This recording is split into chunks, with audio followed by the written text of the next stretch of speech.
So in 1789, with the signing and the completion of the Bill of Rights and the Constitution, you had a security instrument for which the debt of the United States was now attached to. Okay? That debt, we basically went into what's known as an international bankruptcy at that point. Since we didn't pay the debt, the national government went to the UK, the King of England, and said, "Will you buy this debt?" The King of England said, "Sure, we'll back your debt, we'll pay your creditors." And in exchange, they took legal title over the national government's property. Okay, so since 1789, in 1789, the national government lost its sovereignty. So we were a republic for 7 years. 1782 to 1789, yeah.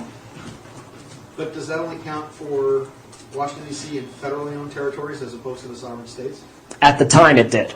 We'll get into the sovereign states dishonor and bankruptcy. That's why it's District of Columbia. Yep. Columbia is the king of the ocean, et cetera, all the songs that come out of England. So that's yep. the question. So the territory, the federal national government, which is Washington, D.C., post office, military bases, things like that? Yes. Okay, great. Okay. So the term for an international bankruptcy is 70 years. Okay. So 70 years after 1789, we get into the year 1859. Does anyone know what happened in 1859? Civil War. Civil War. Okay. The reason for the Civil War, the real reason. Okay, slavery was already on its way out. For those of you who know and know international treaty and what was going on around the world at the time, it had already been outlawed internationally. So basically, America was in the process of following suit. But it was, at the end of the bankruptcy, the debt is due. Okay, and the states signed on as sureties on the Constitution saying they would pay the debt. Okay? So King of England, through his bankers and Rothschild's Bank of France, basically said, okay, debt's due.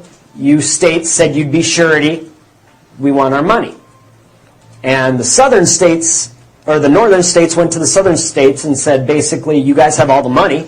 You have all the gold. You have all the cotton. You have all the resources. You have all the wealth. The material wealth of our nation was pretty much wrapped up in the South. And the South said, yeah, no, we're not going to pay the debt. We're going to start our own country. And because of their dishonor with the international bankers, it was now up to the North it was the will of the creditors to get the debt paid or to take sureties for the debt. So, basically, we fight a war, end of the war. What gets resolved is now the states have lost their sovereignty because the states, refusing to pay their debt to the creditors, started another 70-year process, another bankruptcy. Okay, we didn't pay our old bankruptcy, so now we're going into another bankruptcy, except this time they're going to take away something else. The first bankruptcy, they took away the nation's sovereignty. They took that away because of how? Because the national government no longer could control its property. Whoever holds legal title controls the property. Okay, but now the states were in dishonor. So the international creditors were now taking control of the state's property. Okay? So the states no longer have their sovereignty because they don't control their property. That's the only thing that distinguishes a sovereign from someone who is not a sovereign. If you're a debtor, you're not sovereign. Creditor controls. Okay? Sorry, did you skip over 1812 and 1811 on purpose? I could talk about 1812, but it wasn't. Right now I'm doing the bankruptcy cycles. Got it. We'll talk about that. That's a good one too because of the War of 1812. Well, it was just the way it was explained to me, how you explained it was that was kind of the foundation of the next thing that was going to happen. Well, the War of 1812 was, okay, remember we had the Constitution in 1789. Right. And in 1791, Alexander Hamilton created the Bank of the United States. Bank of the United States is where the securities were being held. So basically the international creditors, wanting a guarantee of payment, said, okay, you hold your securities in this Bank of the United States and we're all good. Okay?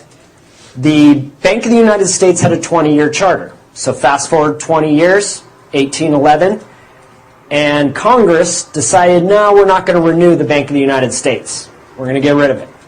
Okay, it wasn't a real popular thing anyways. Again, pissed off the creditors. Creditors basically, at that point, said, no, you don't, and they sent their troops in. So we had British troops on American soil, and they burned the White House and took possession of all the federal courts. Now, why would they take possession of the federal courts? That's where the titles are. They're taking control of the titles. Okay, as long as they control the property, that's all they care about. So, after they burned the White House and took control of the property, we decided we'd renew the Bank of the United States, and they left. Okay, so 1859, second bankruptcy, states lose their sovereignty. Fast forward 70 years, 1929. What happened in 1929? Stock market crashed. Okay. What happened in 1929? The debt became due. Actually, let's go back 20 years before that, because they were already in preparation. Has anyone ever heard of the Federal Reserve Amendment and the Income Tax Amendment in Jekyll Island? Okay. In Jekyll Island, the international bankers, along with the Secretary of Treasury, got together in 1909 and said, okay, how are we going to handle this? In 20 years, this debt is due, and we don't have the money to pay it. So, what are we going to do? And they came up with the Federal Reserve System. Okay? And the Federal Reserve System and the tax collectors. Does anyone know, like, the stories of, let me think, actually, let's go back to the Bible. In the Bible, who were the tax collectors for Rome? Were they the Romans, or were they the people of the territory that they had taken control of? The people of the territories, right. Now, so the tax collectors, even though they're working for a foreign power, they are your people. You don't send in foreign tax collectors, okay? So the IRS, even though it's made up of U.S. citizens, is working for a foreign power, okay? What do taxes go to? What does your income tax pay? Interest on the debt. Interest on the national debt. Does it pay for the operations of government? No, it does not pay for the operations of government. It's going to the creditors. Creditors get the tax. Okay? So 1929 rolls around and bankruptcy's due, and we don't pay.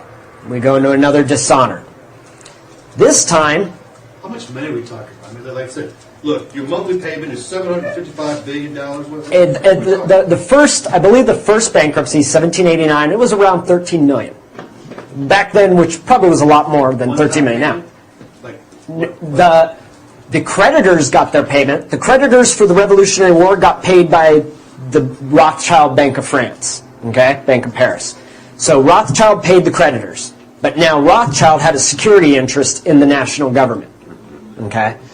So that's basically what went down then. I don't know the amount and what it was up to, the Civil War. It's the buy-in to the Federal Reserve System was $500 million at that time. Okay, so that's in 1913. Because the discussion has been now, which has been brought up by Ron Paul, when the bankruptcy occurred the last time, there were people seriously on the inside saying we could buy out of the Federal Reserve System for the same $500 million. And there's a serious discussion going on behind the scenes as to whether or not that would happen. If that was to happen, every international bank would collapse. It would cause world chaos. Yeah, and we don't want that. So people behind the scenes said, we're not going to do it right now, but there's serious talk about them maybe doing it. So. Yeah, you won't see the Federal Reserve System go anywhere unless it changes its name. That's all that'll happen. It's not going anywhere. It's the only way the creditors have a security.